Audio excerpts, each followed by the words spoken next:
Hey gang, what's happening? It's Jay coming at you from the Hooch, and we're doing a little bit of a different kind of video here this afternoon. And this one is really more of a after action report from the outing my son and I had over the weekend.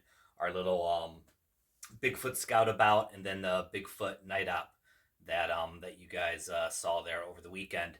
And it was a lot of fun, and we it was one of those things where it kind of started off as an organic idea where we were like, we always like to, when we're out at the camp, we like to go on a hike somewhere and explore things. And we were kind of sitting around in the camp, and I said to my boy, I'm like, hey, what do what do you want to do on our hike?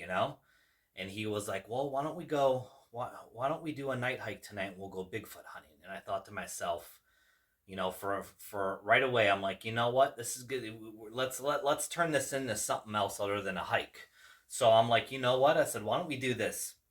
I said, why don't we put together a plan, and we'll go on a hike here during the day, and let's go find a spot that we want to set up at that would make sense for where we think if there's a Bigfoot in the area, regardless of what everyone thinks about Bigfoot or any other cryptid creature. What would make sense? What would we want to look for? So we started to come up with a plan, and we literally sat down and took out a notebook and wrote out METT-TC. Everyone, for you guys who don't know, METT-TC, mission, enemy, terrain, weather, troops, time, and civilian considerations. Anytime you're planning any kind of an operation from a military point of view. I never served in the military, so for me, it's learning it from a civilian application or a Minuteman application or a survival and preparedness application. But let's take that METT-TC platform and let's break it down for us to how we're going to plan this out, right? So I actually went through and wrote out a whole bunch of stuff that what he and I kind of went through for being able to do this. And then once we get through going over what our METT-TC plan was, we'll review how it played out and go through kind of a after action report on it, on some lessons that we learned and some things that kind of surprised us.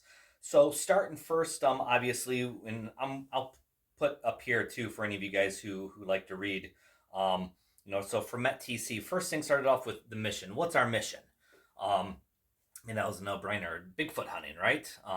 We made it fun. So really kind of to explain it a little bit further, but it was to try to observe any cryptid activity along some known game trails that are on the property there.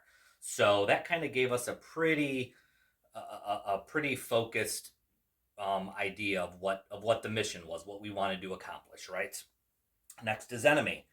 Enemy, obviously, Bigfoot, Dogman, Wendigos, etc.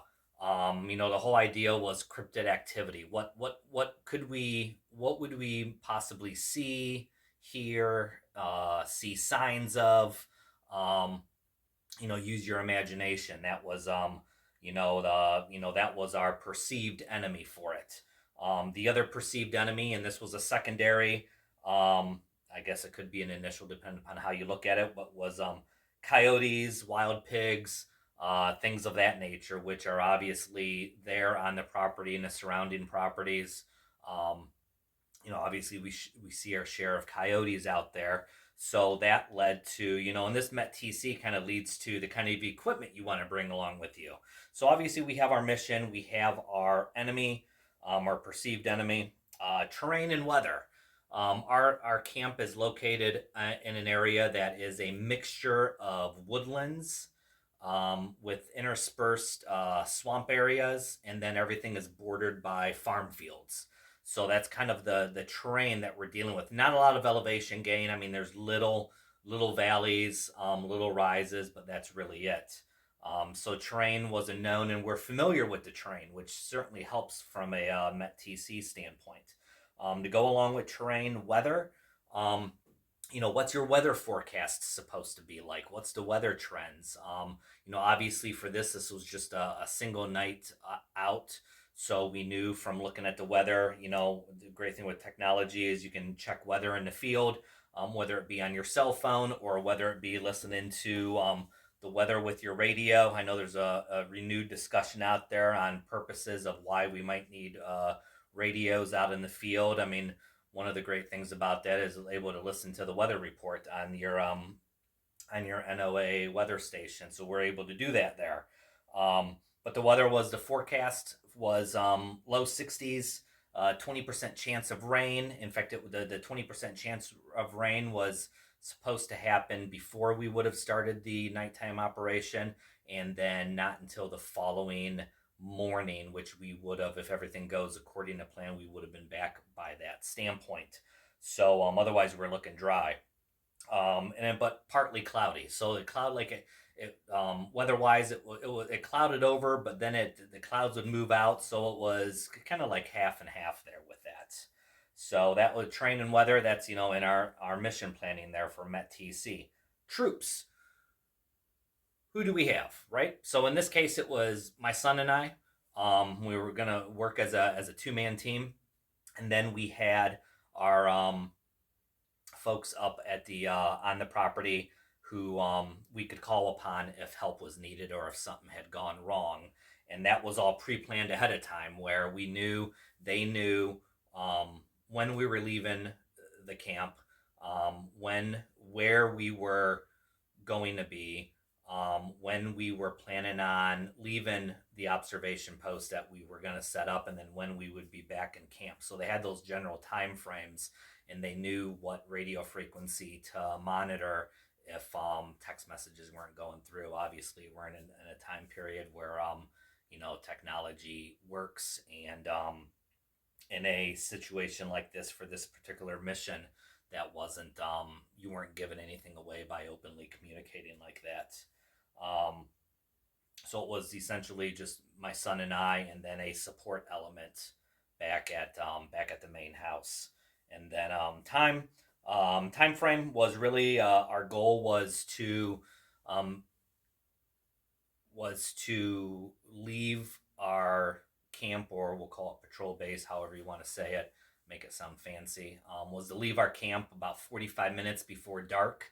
The goal was to be able to get to where our observation post was to be, and to be settled in by the time it got completely dark. So we knew from traveling it earlier in the day that it's good, going slow, not trying to make any noise, time wise was going to be 30 to 45 minutes.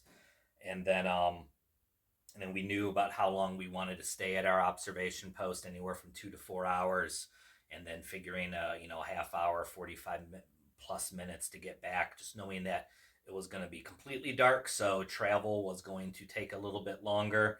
And any unforeseen circumstances, we knew that we wanted to allow time for that. And then civilian considerations. The area that we are in, bordered by other farms, not just the farm that we're on, but the surrounding farms. We know who is at those residences or at those farms, how far away they are.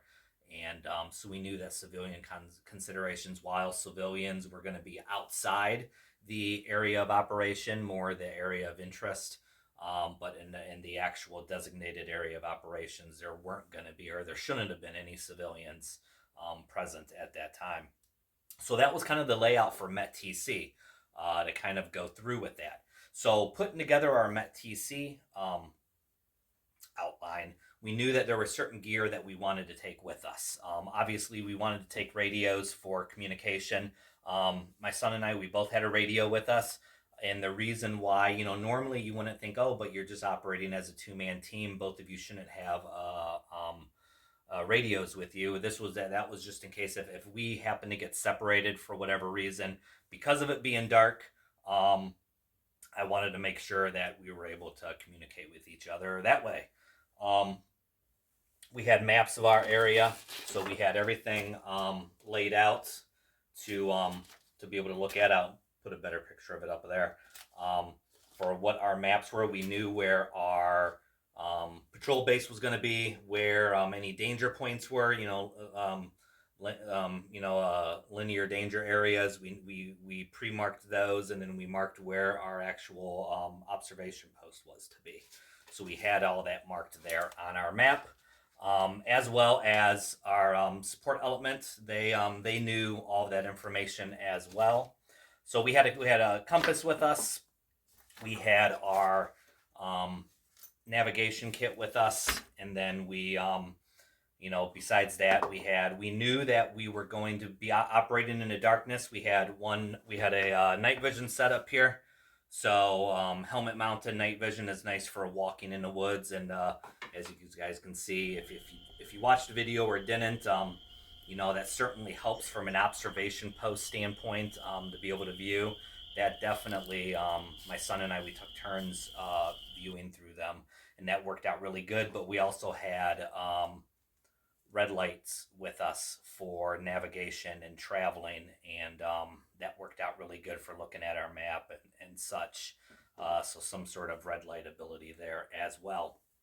Because we knew that we were, number one, traveling at night, yes, in a known area, but knowing that we were in an area that is frequented by coyotes.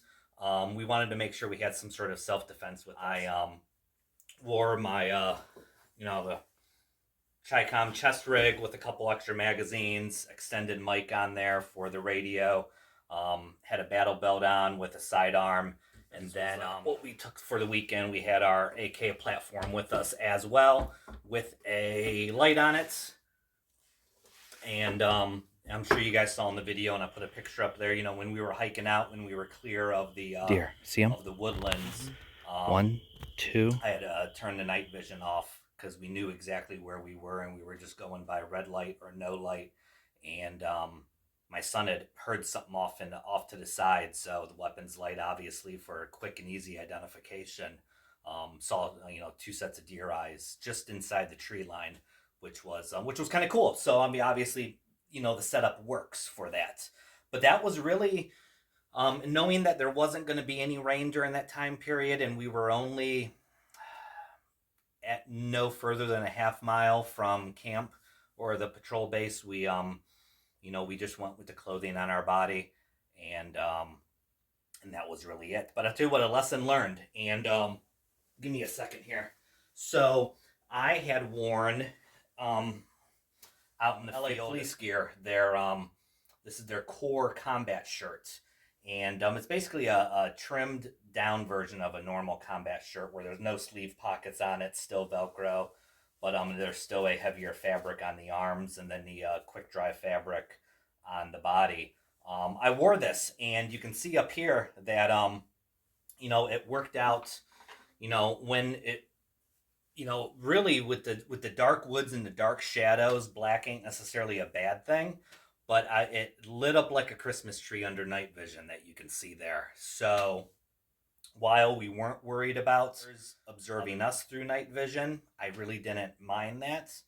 But boy, was that that was a wake up call. Had not viewed that shirt yet under IR, and it lit up like a Christmas tree. So it was definitely a lesson learned there, as far as that goes. Now, as far as continuing on with the after action reports, I think some other lessons learned for it were, I think we probably could have given ourselves a little bit more travel time for going in. I think that would have helped a little bit with that. I think we could have set up, and you can see in this picture where we set up at for our observation post. I think I would have preferred, instead of setting up there, I would have set up in an area about 100 yards further to the north, where we would have had a bit more protection behind us. So instead of the two of us observing in different directions, him on one side and me on the other, we could have observed our field of view. We could have observed out 180 degrees, knowing that we would have had maybe more cover behind us. I'm not sure, but we might try that next time. But that was definitely something to take away from that, because we felt a bit exposed where we were. So that might have helped break down to worry more about 180 degrees for that field of view. I think that would have helped.